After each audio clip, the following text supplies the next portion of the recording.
here comes Steve. Hello, Steve. Welcome tonight. Thank you very much. Good to be here with you. Oh, it's wonderful being here with you. You know, I love what you're doing. I love what you're doing in the world today. Can you share a little bit of what that is? I think it's important to get that out. Well, I'll tell a little story. Just recently, I saw a granddaughter using a technique that I've learned years ago to help people have communication heart to heart, because we don't have enough of that deep, what's really going on inside of us, communication. And she was using it. And I said, "Where'd you learn that?" And she said, "Oh, Mom and Dad taught me." So that was something that I taught her mother and her father years and years and years ago.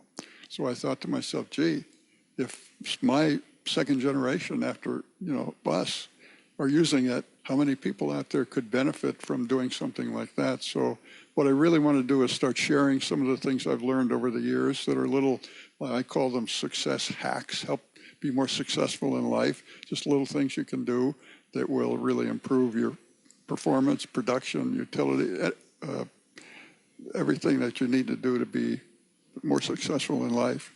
I love that. Success hacks? Yeah, I love that. SHs. Yes. And so you've piqued my curiosity. What was that communication that she was exhibiting? Well, it's a little technique. If somebody asks you a question, it would require a yes or no answer. And most often we just drop the conversation at that point. But instead of doing that, if you say, answer the question, yes or no, but then say, why do you ask? And then out will come the real reason for asking the question. And you're going to learn something you didn't know before. And that will really open up the whole conversation and dialogue.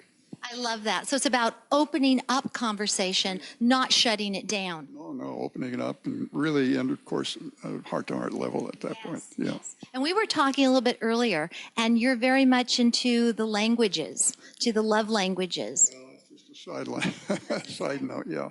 Well, I work with a lot of people, and among them in our church activities, and I can just see people. Well, we had a young couple not too long ago, married a year, struggling. I could tell I asked the bride, how are things going? And her comment was, well, they're going okay, but I could tell they really weren't.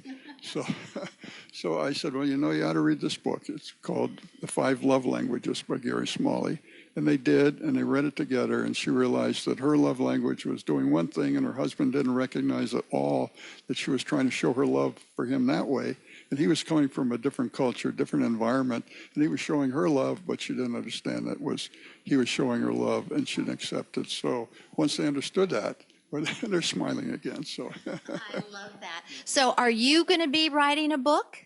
I am. I'm putting some of those techniques that I've learned together into, there are 15 of them right now. I think that's about all put in this one. And it's really, there's just simple little actions anybody can take to help be more successful in personal life and in career. And I'll just put them together, and my little subtitle on that is just how to jumpstart to a vibrant new life. How to jumpstart to a vibrant new life. And you know what I'm hearing in between the lines here is that, and I don't know if this is accurate or not, but it seems like you see that if we have good communication, that's going to show up in business, in productivity, I think you said, and in relationships. Tell us a little bit more about that, because that's what you do. Well, there's a lot of areas in life that all contribute to our success. And these little actions will help one little piece, and I'm just putting them all together. But I just think that if more people could understand that, this is not original with me, but there are seeds of greatness in all of us.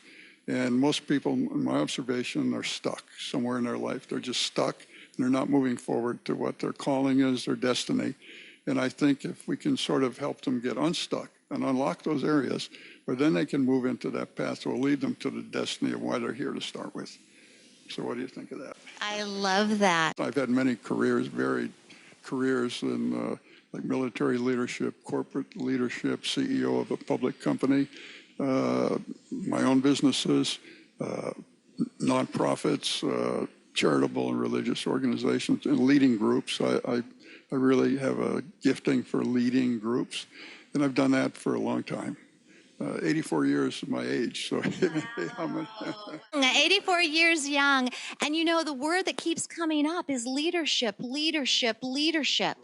And in communication, what's one of the number one attributes that makes a leader? oh, your ability to relate to people and understand them. You have a heart-to-heart relationship. Beautiful. I would agree with that. Steve, thank you so very much for sharing your mission. Thanks for everything you're doing.